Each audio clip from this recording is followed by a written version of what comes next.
Deny, defend, depose. These were the words written on the shell casings of the bullet from the assassin that killed the CEO of that healthcare company this week. That, for you guys out there, that is the big story of the week. And guys, James and Justin here, your favorite spiritual analysts on all things culturally relevant. We're going to talk about it a bit. UnitedHealthcare, right? Yeah. So yeah, it's been quite the week on the social media feeds, taking a look at what everyone has to say about this. It's interesting to see the different takes on it.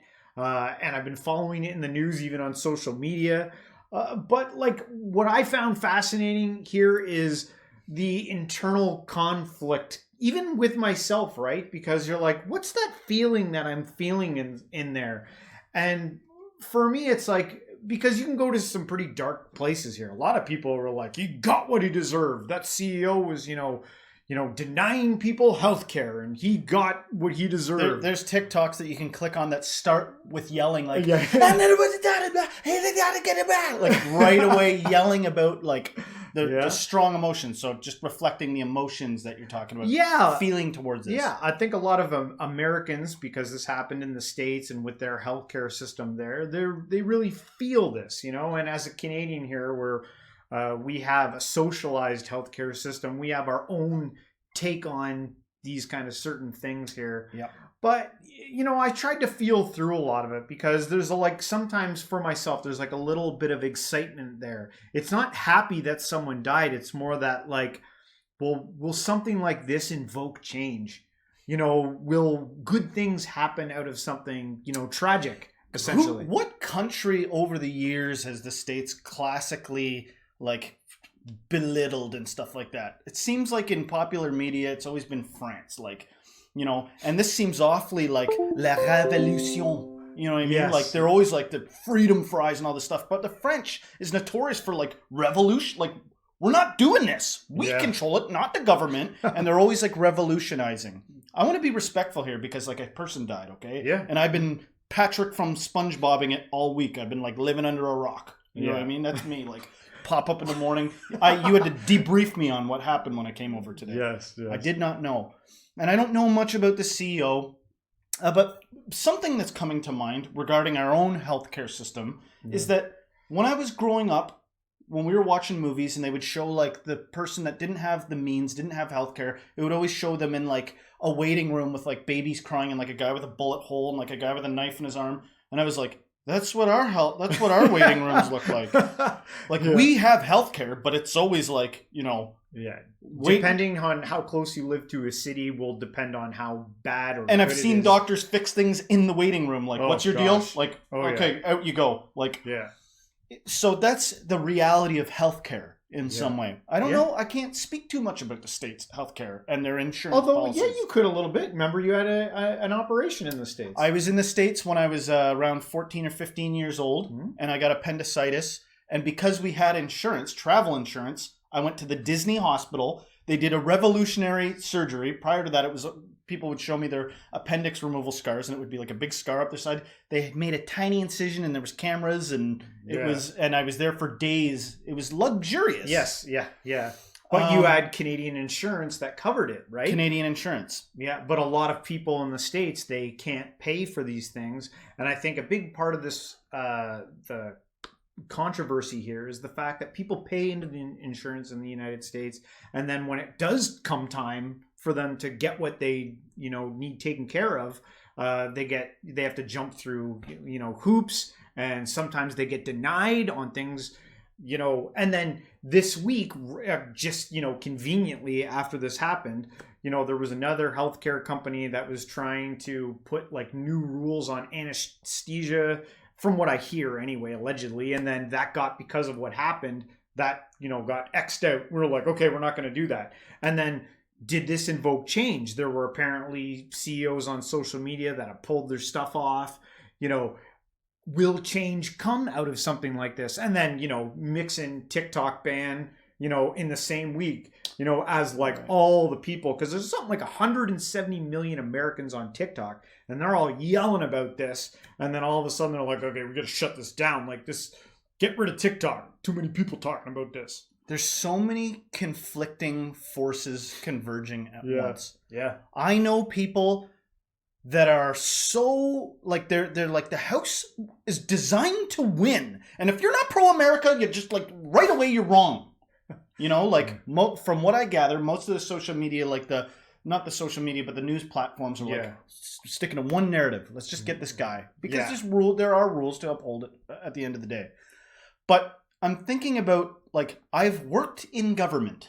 Yeah. And I have seen things, I won't get too specific just for whatever, but I've seen things that lead me to believe that if you're in the know, there are people that work towards special treatment. It's disgusting to me that you could be part of an insurance company that if it's not the best, if you can't afford a good insurance company, or if you don't know the right people, that like, well, it's his own damn fault for not knowing. When you know, you know. Yeah. It's their own damn fault. So it's just a number. Yeah. Like that's vomitous. That is like, you know, and I know that my dramatic nature is what psychopaths like lick their lips over. They're like, I love devouring a moron that thinks he knows something. But I've known people that thought, who was the whistleblower years ago? The guy, Snowden. Snowden, yeah. They were like, he was a weasel. He had no place telling those government secrets. Like, I know people that are just... The bottom line is this. There are people that think you can either have... That are like, the money's got to come from somewhere and it's got to go from somewhere. And sorry, if you're not smart enough to figure out how to get special treatment, or then you deserve to rot in squalor. You know, there's some people that believe that they're the chosen people. Like, it's my birthright that I get to have things. Like... That makes this guy that's gonna, put it this way, that's gonna infuriate people and cause revolution you don't want. You can't say that crap. You can't be going around claiming you just deserve things by your very nature, or that's gonna make people insane. Now, an actual conversation could be, well, we need to discuss whether or not this is true. Is there only enough money for either defense of a country or health of a country? We need to discuss it. Yeah. Do we have enough money to have a good balance? Or to find some balance. Yeah. But it requires honesty. At the end of it, you're always going to find that with me. If you tap into this channel, my end prognosis is always going to be need more honesty, lose, and have everything taken from you if it need be, but go down being honest. And when you look up at the heavens, God will be giving you a nod, and you will have lived a genuine life. Yeah. It'd be better to go down in honesty than be lost in the mire of lies and karma and paying for it in the realm of hungry ghosts that can't drink enough wine, can't eat enough food to satisfy their needs because they're like, life is about lying. You deceive the fools and you do this. You deserve the hell you create if that's the case. My prescription, be honest. And then we won't have to squabble and be confused about things. Yeah. Even if it's like, I was abused so bad, I just want to murder a lot of people. To, have some, like, let's create a safe space for even the worst perpetrators to go and tell the truth. Relegate them. You can't be part of society anymore. Come on, man. But we have to start telling the truth about our instead of this melodramatic, passive-aggressive, lying, dead culture where crazy shit like this happens. You know what I mean? Yeah. And everybody's like, doesn't know how to feel. Can you imagine being like, I'm glad someone got shot. I'm not there. I can't be glad, no matter if that CEO was a monster. I can't just be happy that he got shot. He's a human being. Yeah. He had a mother, for God's sake. Well, an incident like this, invokes in you hidden, dark, things that are, and if you can take some, goodness or light out of a situation anytime, it's not just this situation, you look into the news cycle any day of the week. What's it invoking within you? And so, that's something you can take a look at and analyze. And it's kind of fascinating because I've been going through my own health issues this week. And it also tells you something about you when you are unhealthy and you're going through hard times. Being able to have even conversations like this you see them as the luxury that they are. To be a philosopher, to be able to stand up and be able to talk about even some of the things that we're talking about sometimes comes from a place of luxury. There's a lot of, when you're, only worried about what's going on your side. Oh man, this thing really hurts right here. You know, a lot of the altruistic things that kind of get talked about sometimes, they get shelved. Who is the guy? Jordan Peterson talked endlessly at one point about this. The guy that wrote the Archipelago. Okay. The Gulag Archipelago book. He was in a Nazi internment camp just to kind of balance it against something. Yeah. And he started being like, he started going like, how did I get here? I'm an inmate here. Life sucks. And he went through his entire life, because he had nothing but time, to like consider every decision that led him to being an inmate to there. Somebody that you could easily go, I'm a victim and that's that. I'm not talking, they're just bad and I'm that's that. But instead he chronologically like regarded his whole life. And in some ways, I think it led to like his enlightenment. There are people that have been in dire straits that were like, became enlightened, like solitary confinement, that were like enlightened. Yeah. So I'm saying it's not clear that the difficult path is like the one you don't want to engage in, or the one that, you know, because sometimes when I get talking about like honesty, so fervently honest that you lose everything, people go, Justin, it was right in black and white. You said lose everything. Nobody's going to listen to you if you say you're going to lose everything.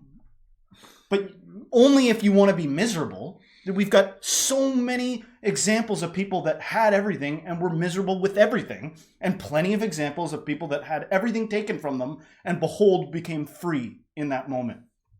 Honesty is what I regard. Remember Jerry Maguire? It starts off, the first thing that happens in that movie is he has like a turn of heart, writes a memo like saying, we need less clients, we need less money. And the guy like fires him and he's like like reveling in the psychopathic like sadism, like, you said it, Jerry, you said less money, so this is what you get.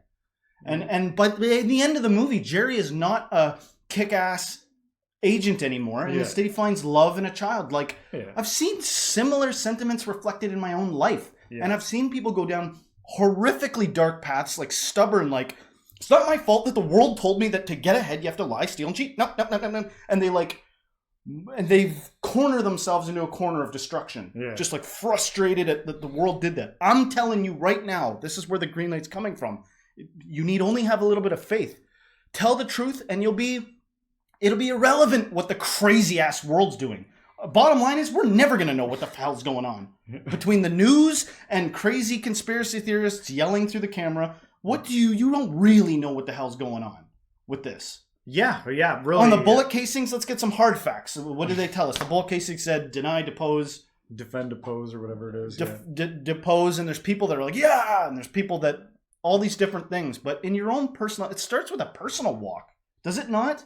Well, yeah, I think all spiritual turnings usually begin there, you know, with the internal, you know, the changes that you got to make within yourself. And then, you know, like, I know sometimes it can be scary when sometimes you say lose or, you know, give up certain things. It might be certain aspects of your life. It might be something that you slowly, gradually do. It might be something that you instantly do, you know, depending on, you know, where you're coming from.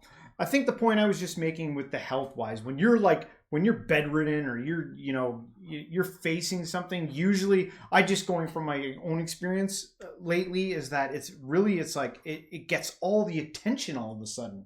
It's like all the bullshit that you were cared about before is like, you know, gone. And then all you can think about is like that, you know, that one thing, that little pain that's like, you know, just fascinating, you know. So how did that? So anyway, I've got some alleviation from it now. I'm doing a little bit better now. Yes. But it was just fascinating. That was kind of what I learned through that, you know, with your own personal experience. Yes, and then coming out of it, like, it gives you a greater appreciation, one, for health, and then two, it always, anytime I go through anything like that, it's always a reminder that, like, when things are good for you, when you do have a chance, use that time wisely.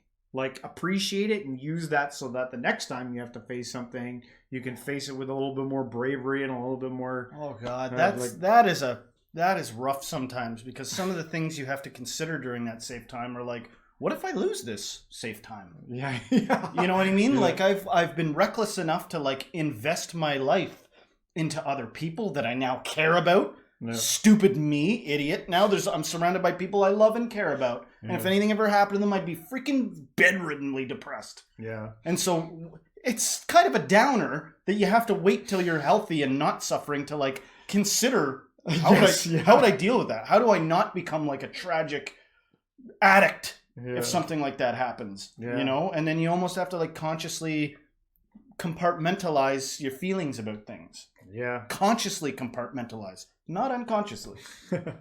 Yeah. Well, we've talked about this one for long enough, guys. Hopefully you enjoyed our little talk here. We'd like to know what you guys think in the comments about it, you know, food for fodder. And hopefully you liked our Sorry, that was rude as hell. Sorry. Oh. I just didn't want to not say this one thing. Okay, so you actually I know it gets said a lot, okay? But we talked for, like 20 minutes before this thing even started, and it still went off the rails. But I really do mean that I believe among many different things that are going to become important for humanity, one of them is honesty. I'm careful not to say truth. Yeah. Careful to say honesty. Yeah. And with that, you cannot guarantee the person you're talking to is going to be honest back to you. You can't. You don't get that with honesty. You don't get fair treatment, but it will guide you. I mean it. It's worth saying twice. Yeah. Because all the details of this, we could go on and on about like ranting and yelling our opinions about fairness, really. Yeah. But these jobs are relegated to people that we got to like trust have our best interests in mind. Mm-hmm. People that have power we don't have. Yeah. Yeah, that's true. And since we don't have the power, we have to have at least some kind of the power of discernment between good and bad. And you will not have that power of discernment unless you're honest with a capital friggin' H. You'll be lost. You'll deceive yourself. That's my final word on that. All right.